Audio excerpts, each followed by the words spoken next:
Hey guys, it's Reagan and welcome back to another video. Today's video is going to be a Q&A. It's honestly been a minute, perhaps too long since I've done a Q&A. This is one of my favorite types of videos to film. That's right, I asked over on Instagram to submit any questions, any burning questions you're wanting me to answer. So without further ado, let's just go ahead and dive right in. So I won't lie, the majority of the questions, which honestly I'm excited to chat about, are centering around my wedding. And if you didn't know, I am engaged. I'm engaged to my partner Clay, who I've been with for about 8 years. We got engaged 2 years ago, maybe? This year, 2 years ago this year, and we have a wedding, we have a wedding date, and the planning process has been an interesting mix so far. So let's just go ahead and start with the wedding portion of this Q&A, and then I will jump later into the video to like general Q&A, bookish Q&A, the whole thing. So the first question I actually got is how Clay and I actually met. We've been together for a really long time, and we actually met in college. We were part of the same organization in school. It was called Model UN. Very, very, very, very cool, if you ask me. He was basically in like the finance aspect of it, and I was kind of in like the history aspect of it. We met there, and I guess you could say the rest is history. And since then, we've moved to so many different places and experienced basically our entire 20s together, which has been so much fun to kind of document all those different memories together. And I'm really looking forward to like our next chapter, getting married and all of that. Let's jump into the wedding aspect of this. So many questions about when we're getting married, where we're getting married, how did we make those decisions?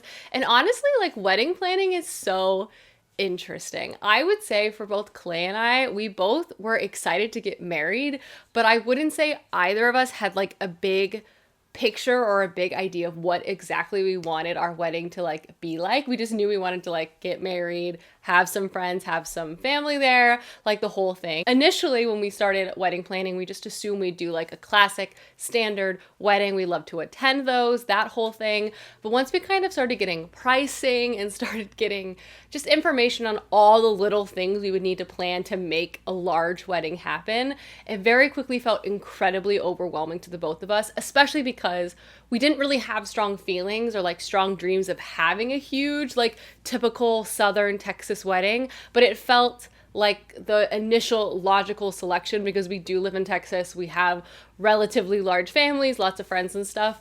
But kind of when we began the process, we were like, this is a lot of money. And if neither of us are like so crazy passionate about the concept of this, like maybe we should pivot and try to do something different, which is what we ended up doing. So we decided to actually move to having a really, really small, intimate wedding, but have it be in Italy. So that is our plan, and we're really, really looking forward to it. So basically our wedding is gonna be like 20, 25 people. We rented out like a villa, and we're all just gonna stay there, hang out for a couple of days, and then a wedding will happen in betwixt, just like kind of vibing.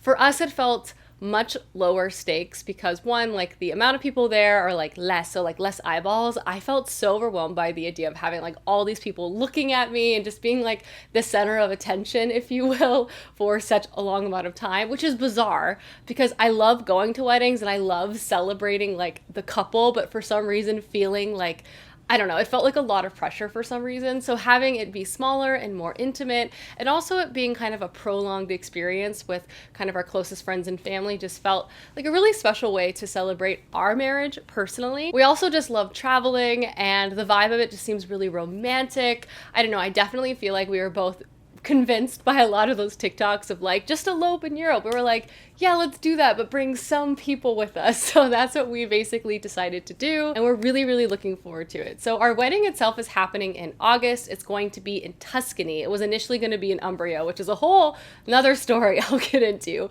but it's in Tuscany, and hopefully it's going to be really beautiful. I really think it's going to be. Our wedding planner has been great, and she has really great taste. Lots of questions about like the planning process itself. So once we decided that we wanted to have a small wedding, on top of that, a small destination wedding, the amount of decisions that we needed to make became increasingly smaller. And also we did hire a wedding planner who lives locally to Italy to help us plan it. Honestly, has made the entire process as easy as it could be, despite still some drama cropping up, which is just naturally going to happen when you're planning a wedding. I also feel like because neither Clay and I have like really strong opinions on what we view our wedding day is going to be outside of like us being there and our family being there. We're not super picky, so I feel like making decisions isn't like crazy hard. We're like, oh yeah, we like this. We send it off. We're like, yeah, just something in this general vibe, and like we trust you to make it look nice, basically, is kind of our approach.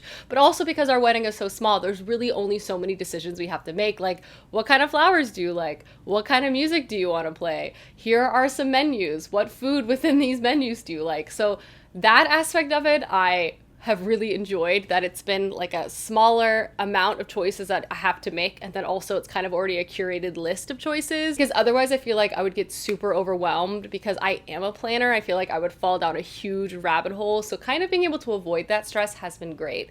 The biggest piece of stress and like the biggest element, a part of planning this wedding, especially because it's a small wedding that's international, is finding a venue. And that was a bit of a journey in itself, because once you find a venue, a lot of the other things sort of fall in place. So this is where I would say our biggest stress occurred. And it is actually kind of like, in hindsight, it's kind of such an absurd story. It's funny.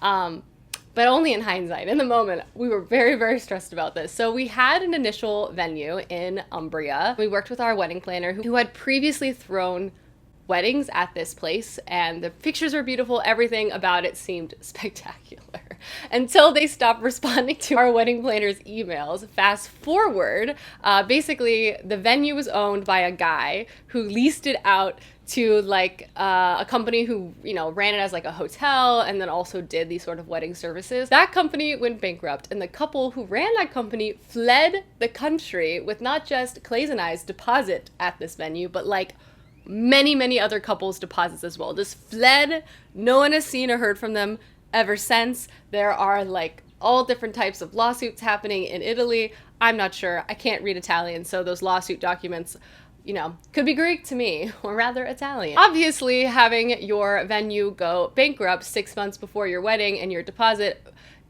disappear overnight, not a great situation. Incredibly stressful, if I am being honest, especially because many people have already booked travel, like we already made invitations, like things were like very much pretty far along in terms of our wedding.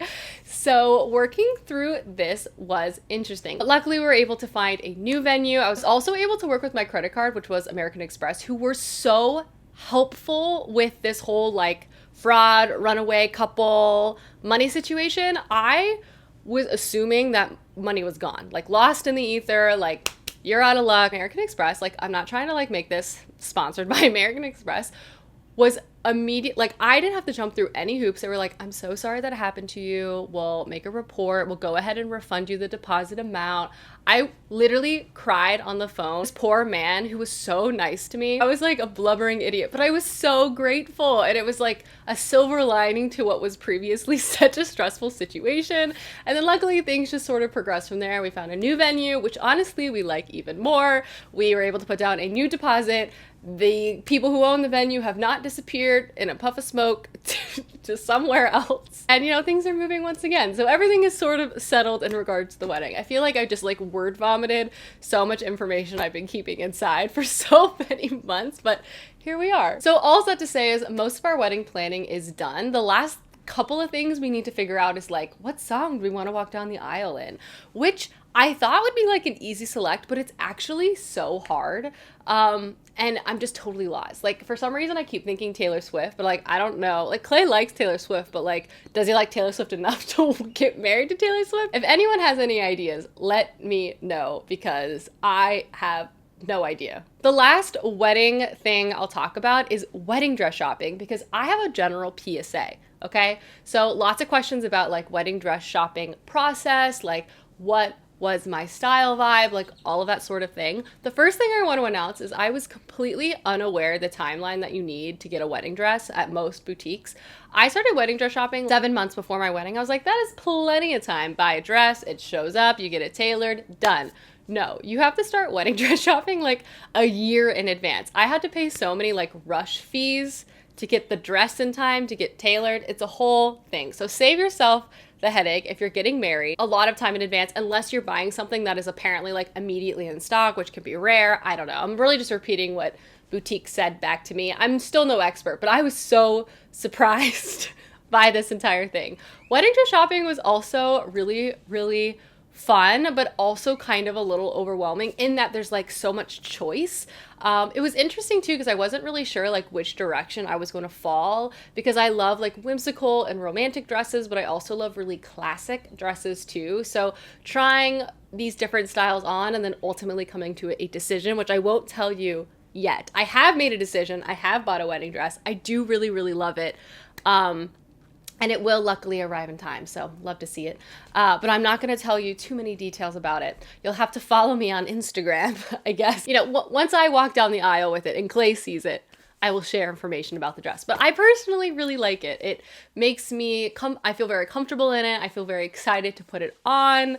And it felt like immediately like a good choice when I wore it. But honestly, like, I love dresses, so I tried on a lot of dresses. I was like, this is cute, I could wear this. I had a perspective going in. I was gonna hate everything besides the one that I ended up picking, but honestly, I was like, I could get married in a lot of these dresses. They're all really, really cute.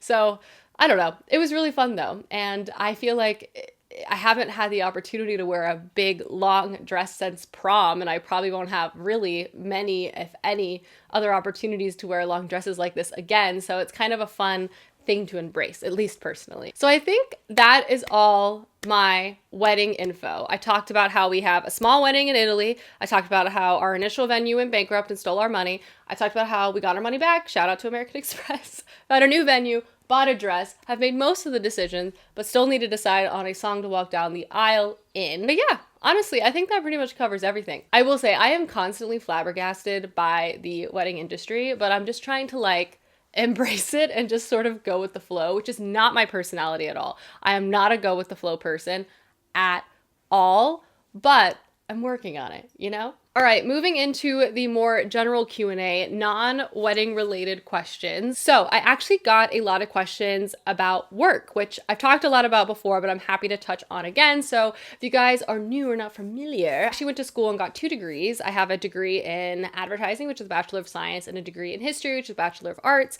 And then after I graduated, for many, many years, I worked for a very large advertising firm and their media buying department, specifically programmatic. I really enjoyed this chapter in my life. It was also incredibly overwhelming. Like, I cried many times in the bathroom, and I also had struggles kind of balancing different parts of my life, but I still found it to be really, really fulfilling. And I had so many wonderful coworkers and got to work across so many interesting clients in a lot of different industries and niches, which also really helped me when ultimately I did end up getting incredibly burned out, like many people did in the 2020 era. So I ended up transitioning to freelance, which has provided me a lot more flexibility. I always say I never say never about not working in a traditional corporate environment ever again and not freelance, because I miss the office drama. Like, is that a bad thing to say? I love the gossip. I'm such a gossip at work. I don't know. It's probably a terrible quality. Like, HR probably was not a fan of that, but like the drama, you know, like when you like work really hard all night on a project and you send it and then the client says something back and you're like, ugh. And then you can turn to your coworker and be like, ugh.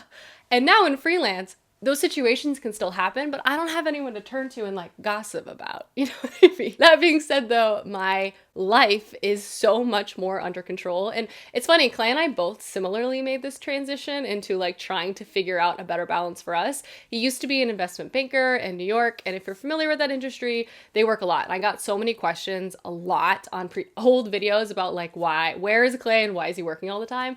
It was just his job in finance. He would work 80 to 100 hours a week. It was brutal. And also since moving back and also in 2020, he obviously had a lot of burnout too and transitioned to like a more normal job, which is amazing because now we do things that we used to not really have a lot of time to prioritize for, like going on dates, going to the movie on a Thursday, on a Wednesday. I used to not see Clay till like 3 a.m. on Wednesdays when we lived in New York, but now we get to watch Ted Lasso together and it's amazing. Some Taylor Swift related questions, and oh my gosh, the Eras Tour when I'm filming this just kicked off yesterday, and I've spent the last like 12 hours watching all of the videos of the concert. I'm lucky enough to be going to her May dates in New York City, and I could not be more excited about it.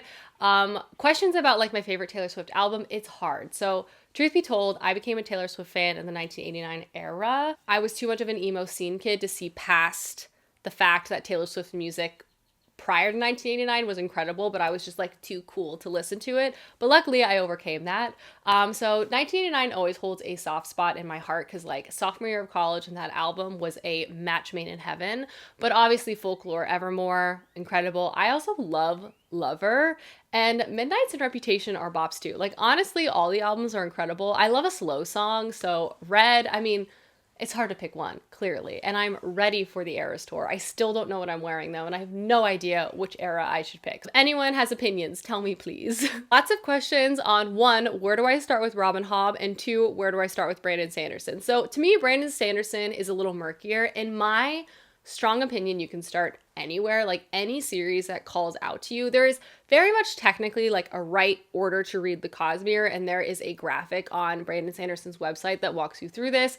But at the same time, the threads are very tenuous. Like they're there, don't get me wrong, and there's some really fascinating cameos and stuff, but it's not like, oh, if you read this book out of order, you're gonna get spoiled, if that makes sense. So I feel like if you've never read Brandon Sanderson before, look up the books, which ones sound more interesting. Obviously, an easier entry point would be like Mistborn or Warbreaker or Elantris or honestly Tress of the Emerald Sea. Those are more approachable fantasy series versus like maybe the Stormlight Archives. I'm of the mind that you should just read the one that calls out to you the most, or if you really want to go full hog, look up the Cosmere graphic and just kind of go from there. Robin Hobb is very different from Brandon Sanderson because all of her series are very much connected, and if you read them out of order, you will very much spoil yourself. It's possible, but there will be so many spoilers, and you might also be confused. Like there's a much more definitive reading order to Robin Hobb series.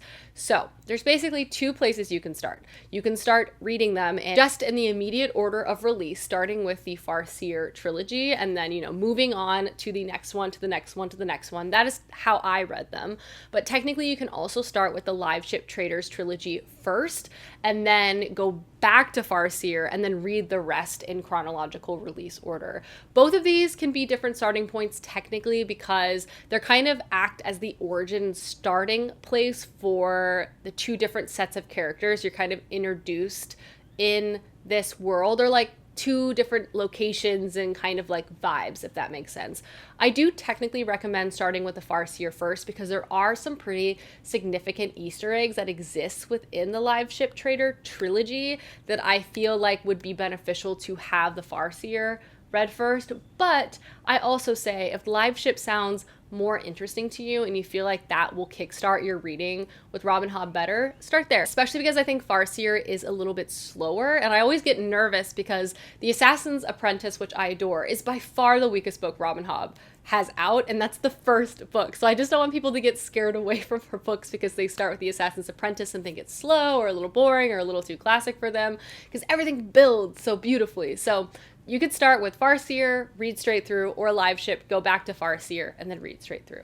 That is what I say. And Robin Hobb also has a reading graphic on her website if you want to check that out. All right, last chunk of this Q&A is all gonna be home related, one of my favorite topics. So someone has asked me, what is our favorite home project so far? This one's hard. I think I have to go with the kitchen. I think giving the whole house a paint, and then specifically with the kitchen being able to paint all the cabinets green, just really transformed the space. I also love to cook and just spent a lot of time in there, so I'm just so happy with how it turned out. Obviously, like, we have grand plans for the kitchen and want to do all different types of things. Like, we still have laminate countertops in there, and those are absolutely fine and completely functional, but one day we'd love to have stone, and one day we'd love to change the backsplash and maybe like change the floor plan a little bit. But for now, I think what we were able to do with just like paint and some elbow grease, I'm really happy with like how it was able to be transformed. And to piggyback on that, a lot of people said, if money wasn't an object, like what would be the next project we tackled? And I have two for this. I'd love to redo our primary bathroom because I really want like a big soaker tub in there, and I just want to like change the tile, make it a lot more colorful and fun. And then I would also say the kitchen. Like, I'd love, you know, marble countertops or like stone countertops. It would just be stunning. But again, money is very much an object right now, and those are not in the cards for a long while. Maybe one day. I think the bathroom would come first, but I still don't know when. But we have to get through like wedding and that sort of stuff first, and then I think we'll like go back to the drawing board and organize our finances to see what we can maybe do next. But for now, those are like my pipe dream remodels. But I think like in the meantime, what we've been able to do with like changing light fixtures and painting and just adding all the fun furniture details have made such an impact, and kind of working with Clay to make this place feel like home has been a dream. I love being home. I'm such a homebody, and like for me, the space that I surround myself with when I'm home is so significant to my mental health. Being able to like really customize this place has just been a dream, and I'm so grateful I'm able to do it with Clay and have Matilda have a backyard, and I don't know, it's just been lovely. Someone asked if I could film more house-centric videos. I do try to feature any house projects we're doing in vlogs, and I also try to feature all projects I'm doing on TikTok and Instagram. Honestly, it's just hard to cover all my bases. Like in a perfect world, yes, I would make them, but in a time-constrained world, I just don't know if I can realistically make like individual videos, but 100% they'll be included in vlogs and 100% on other social channels if you're wanting like very specific content. I also just feel like I don't know how good I'd be at documenting it. I always feel like I forget to film and then I'm already halfway through a project or something and I get so mad at myself. I want to be Ariel Bissett in her home series projects, but I just don't got the skill set. Hers are so good. It's literally like HGTV, YouTube edition. Another question was kind of homeowner related is, what is the most challenging thing you faced while owning a house? I think it's just like the crushing reality of the debt. Yes and no. But also I think it's like, this is all my responsibility. And if I like think too much about that, it gets very, very stressful. Because previously I just paid rent, and if something went wrong, I'd be like, hello, this went wrong. And then hopefully if they were a good landlord or whatever, they'd come out and fix it. But now if something goes wrong, I'm like, oh no, is that going to be like catastrophic? Like, am I going to have no money, you know, in my savings, like on our emergency fund or whatever to fix that? Or is this small or is this big? Like, is this going to cause other issues? You know what I mean? Like the impact of having something go wrong is like a very different vibe. But on the flip side of that, there can be really rewarding moments. Like, for example, Clay and I have spent the past like month working on our backyard, like refinishing all the decks and getting it prepped. And like, there's this sort of like sweat pride you have. And you're like, I did all this and like, look at it. Like, it's like very dad core energy. I just stand out there and I'm like, look at this. But it's like just some grass. But I think just like the overwhelming reality that like, if something goes wrong, it is my and Clay's responsibility to figure out what is going on, or our responsibility to figure out how we can fix it by obviously utilizing professionals, but obviously also that costs money. So it's like, I don't know. You know what I mean? You know what I mean? It can just be stressful. So I try to just take it one thing at a time and not stress too much about what could go wrong. Someone asked me, how do I reduce my screen time? If I only knew. My screen time has been out of control and is only getting worse. I felt like I was like in a really good habit where I'd wake up, not look at my phone and read right away. And now I've lost the plot. I am on my phone way too much and I'm trying to fix it. So maybe I'll have an update in another Q&A where I'll have advice on how to fix this. But right now I'm in the midst of a screen time issue. And then lastly, I will talk about some shows Clay and I have been watching and really enjoying. So obviously we've been watching The Last of Us, which has been incredible. Pedro Pascal for the win. It has been emotional. It has been traumatizing. It has just been perfect. Everything about that show is fantastic. Another Pedro Pascal show is The Mandalorian. Obviously a big Star Wars stan in this house. The third season of The Mandalorian has been so fun and a great like way to still have Pedro Pascal in our lives, even if he's wearing a helmet. Obviously watching Ted Lasso season 3. I've only seen the first episode, but delighted to be back in such a charming sitcom moment. It's nice to have a show that's like gonna brighten your day and not destroy it. Again, hearkening back to The Last of Us. But I'm not gonna lie, I have been fully in a reality TV hole ever since the Scandival thing happened. And if you're not familiar, basically there's a show called Vanderpump Rules, which is very popular and absurd. And there was a huge scandal involving one of the show frontrunners named Tom Sandoval, hence Scandival, a cheating scandal.